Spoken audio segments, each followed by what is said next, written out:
Bismillah ar-Rahman ar-Rahim. Assalamu alaikum. Iqbal's Inspirations and Insights with Fahad Khan. The Ottoman Empire fell in the early 1920s, during the time of Allama Muhammad Iqbal. And the entire Muslim Ummah was in sorrow. Everyone felt hopeless. But Allama Muhammad Iqbal gave the message of hope. This message of hope is also relevant to this day and age.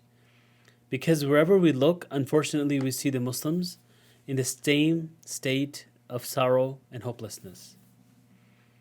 So he starts out by saying, اگر عثمانیوں پر کوہ غم ٹوٹا تو کیا غم ہے کہ خون صد ہزار انجم سے ہوتی ہے سحر پیدا. That if a mountain of grief collapsed on the Ottomans, then don't lament, then don't worry. And look at the analogy that he makes. He says that after 1,000 stars die, their blood gives rise to the morning sun. That if you look at the sky in the morning time, there is a redness there. And he's saying that redness is coming from the death of 1,000 stars, but that redness is also a sign of hope because the sun is about to rise. In the same poem, in Turul Islam, he also says, جہاں میں اہل ایمان صورت خورشید جیتے ہیں ادھر ڈوبے ادھر نکلے ادھر ڈوبے ادھر نکلے. That the people of faith in this world live like the sun, the same analogy, that when it sets here, it rises there, when it sets there, it rises here. So he's saying here that if the Ottomans fell, then don't worry. That this is a sign that we're supposed to rise again just like the sun rises. Then he says, جہاں بانی سے ہے دشوار تر کار جہاں بینی جگر خوں ہو تو چشم دل میں ہوتی ہے نظر پیدا. That far more difficult than conquering the world is having that vision for the world. It's easy to conquer the world. All you need is a strong army. All you need is money. But what's more difficult than that is actually having a vision for the world. Because that requires a person to have a strong heart.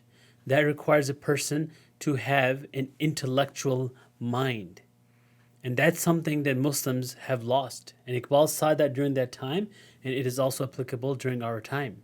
So he's saying that if you want to bring that heart back, if you want to bring that vision back, you need to bring your heart back. You need to bring that blood back into your heart. For example, in a different poem he said, ہو چکا گو قوم کی شان جلالی کا ظہور ہے مگر باقی ابھی شان جمالی کا ظہور. Meaning, although the time of conquering the world has gone, but now it is time to conquer the world intellectually. So this is what he's saying here as well, that it is now time to not worry about conquering the world through forces. Rather, we have to focus inwardly. We have to strengthen our heart so we can conquer the world. We can have that vision to conquer the world intellectually. And then he ends with a beautiful line. He says, ہزاروں سال نرگس اپنی بے نوری پہ روتی ہے بڑی مشکل سے ہوتا ہے چمن میں دیدہ پیدا. He says, to find that visionary, it's not easy. That a Nargis has to cry for 1,000 years. Only then will that garden bring that visionary to life.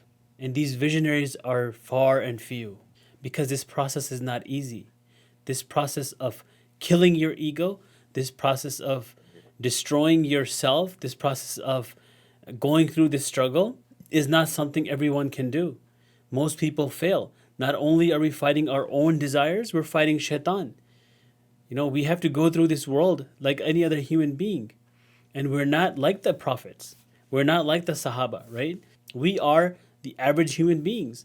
It is only that after 1,000 years that these visionaries are born.